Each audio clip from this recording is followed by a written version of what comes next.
السلام عليكم ورحمة الله وبركاته. مرحبا بكم متتبعين اللي دائما كيتابعوني. كنرحب بكم في قناة شيوسة ديال المدن. كنتمنى دائما تكون وصفاتي وفيديوهاتي كتلقاكم في احسن الاحوال وفي احوال طيبة. اليوم ان شاء الله غادي نقترح لكم واحد الكوكيز اللي كيتباع هكا في جميع المحلات اللي كيكونوا قراب لينا. كوكيز اللي بزاف منكم بغيتوا انكم تعرفوا طريقه التحضير ديالو. اخوات اللي كيبغيو يخدموا كمشروع، راه واحد الكوكيز ولا واحد الحلوه اللي كتجي رائعه اقتصاديه جدا، بدون زبده بدون بيض، يعني بهاد المكونات اللي غادي تشوفوا معايا بثلاث مكونات فقط اساسيه اللي غادي تخدموا به هاد الكوكيز، وكيكون عليه واحد الاقبال واحد الطلب. حتى الاخوات اللي كيبغيو يحضروا هكا لوليداتكم ما غاديش تحتاجوا مازال تاخذوه جاهز. طريقته المبسطه جدا اللي كيف غادي تتبعوا معايا على بركه الله. نخليكم مع الوصفه ما نطولش معكم. بالنسبه للعجينه تعمدت باش نشارك معكم غير عجينه صغيره باش كتجربوا، من بعد يعني ممكن انكم تضاعفوا المكونات. عندنا 2 كيسان ونص ديال الدقيق مع كاس لاروب ديال السكر كلاصي بهذا الكاس او بهذا الحجم ديال الكاس باش خديت العبار. الكاس ديال الرايب. ما نساوش كذلك واحد شويه ديال الملحه. يعني هاد المكونات فقط. وعندي واحد كاس ديال الزيت اللي باش غادي نجمعوا العجينه ديالنا. الزيت يعني كنضيفوه وحنا كنخلطو حتى كتجمع لينا العجينه، وتشوفوا معايا القوام ديالها. يعني من اسهل ما يمكن انكم تحضروه. صراحه هاد الكوكيز ولا هاد الحلوى يعني كتواجد هكا في الاسواق، وبزاف منكم اللي طلبتوا مني باش نشارك معكم الوصفه ديالو شاركتها معكم اليوم بطريقه اللي جيت مبسطه هكا بالعجينه صغيره. ممكن الا بغيتوا انكم تجربوا او تضاعفوا المكونات راه كتضاعفوها. ويعني نيت من الاحسن انكم الا كنتوا غادي تجربوا يعني اي وصفه من اول تجربه، من الافضل انكم دائما تجربوا بكميه قليله، ومن بعد الا سقط لكم الوصفه راه غادي تعاودوا تجربوه بكميه اكثر. وصراحه هاد الحلوى او هاد الكوكيز راه غادي تصدق لكم ولو من اول تجربه. ما كاين ما اسهل منها، فقط بهاد المكونات اللي شفتوا معايا. ما غاديش تحتاجوا لا بيض لا حليب لا الزبده لا الخميره، فقط هاد المكونات: الدقيق الزيت والسكر اللي غادي تحتاجوه. كنخلطوا بالنسبه للكاس ديال الزيت حنا كنضيفوه بالتدريج وحنا كنخلطوه حتى كتجمع لنا العجينه. القوام ديال العجينه اللي كتكون هكا شويه رطبه، ما كتلصقيناش في اليدين، وفي نفس الوقت يعني ما تفرتش. هذا هو القوام ديالها كما غادي تشوفوا معايا.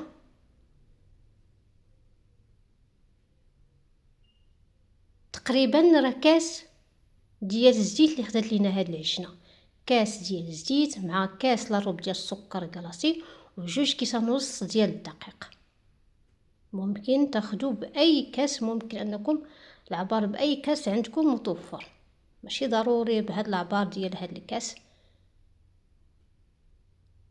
كي كنجمعوا العجينه ديالتنا كما شفتوا معايا، في الاخير عندنا غادي نضيفو غير كاضافه اختياريه.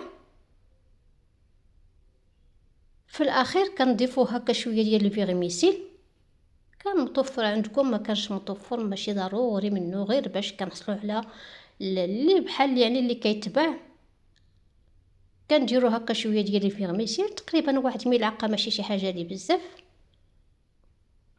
وغادي ندوزو باش غادي نسرحوا العجينه ديالتنا في بلاستيكه بهذه الطريقه.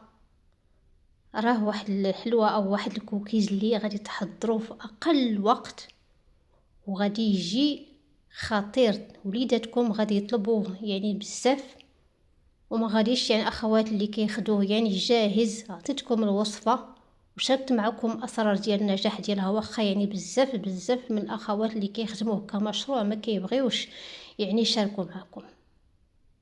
هنايا كناخدو اي طابع ولا كاس هكا يكون بهذا الحجم صغير. ما تحاولوش انكم تكبروه غير بواحد الطابع، لان شويه كيضاعف الحجم ديالو اثناء الطهي.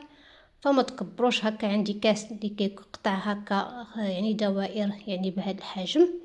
وعندنا صفيحه ديال الفران اللي كندهنوها بالزيت، يعني ما توضعوش فوق الورق ديال الطهي. ضروري انكم ديروه في صفيحه هكا بدون ورق وتكون مدهونه بشويه ديال الزيت. غادي نستمر هكا كي كنقطعو. ضروري انكم تطبعوه مزيان باش كي تهز لكم هكا الصبلي ديالكم بكل سهوله. صدقوني ان شاء الله غادي تجربوه وغادي تنبهروا بالنتيجة اللي غادي تحصلوا عليه، يعني ناجح من اول تجربة. والمكونات كما شفتوا معايا راه من اسهل ما يكون. ممكن حتى الا بغيتو ديروا غير قياس ديال كاس ديال الدقيق راه ممكن. بالنسبه لأنا كميه ديال هاد الكميه ديال هاد العجينه غادي نعطيكم الكميه اللي خرجت لينا، يعني هاد الصفيحه كامله اللي كتكون بهاد العدد اللي كما غادي تشوفوا معايا اللي خرجت لينا هاد العجينه ديال 2 كيسان ونص ديال الدقيق. انا غادي نستمر، غادي نوضع هاد الكوكيز ديالنا هكا في صفيحات ديال الفران اللي كتاكد تكون يعني مدهونه فقط غير بشويه ديال الزيت. وكي غادي نكمل الكميه ديال العجينه اللي عندي ان شاء الله غادي ندوزو لواحد المرحله اللي مهمه جدا انكم تطبقوها باش يجيكم هاد الكوكيز بحال اللي كيتباع في المحلات. هنايا كما شفتوا معايا هاد الكميه اللي خرجت لينا هاد العجينه بهذا العدد اللي كما شفتوا. مرحله مهمه وهي كناخذوا تقريبا واحد زلافه ولا هكا نصف لتر ديال الماء، كنعمروا بها هكا اللاطه ديالتنا اللي درنا فيها هاد الكوكيز. كنحاولوا اننا نعمروا حتى القياس اللي كنغطيو الكوكيز ديالنا، ومن بعد غادي نصفيوه، يعني غادي نحيدوا كنزولوا هاد الماء ومباشره غادي ندخلوها الفران اللي يكون يعني مسخن، يعني من قبل غير واحد شويه تقريبا واحد 10 دقائق، ونخلي الكوكيز ديالنا يطيب لينا على عافيه تكون متوسطه. في الاول كتشعلوا العافيه غير من الاسفل بالنسبه للفران ديال الضوء، وكي كتشوفوا يعني جاي يتذهب اللون ديالو كتشعلوا الفران من الفوق راه بسرعه كيتحمر. هنا قبل ما ندخلوا الفران كاضافه كما قلت لكم يعني اختياريه كنزيد شويه ديال الفيغميسيل هكا غير من الفوق باش كنثبت هاد الفيغميسيل هكا يجينا فوق من الحلوه ديالنا. كندرو هكا شويه ديال الفيغميسيل، وكما قلت لكم غادي ندخلوه للفران. الطريقه ديال الطهي راني شرحتها لكم، وان شاء الله كي غادي نطيبوه وكي غادي نخرجوه ان شاء الله غادي تشوفوا معايا الشكل النهائي او النتيجه النهائيه.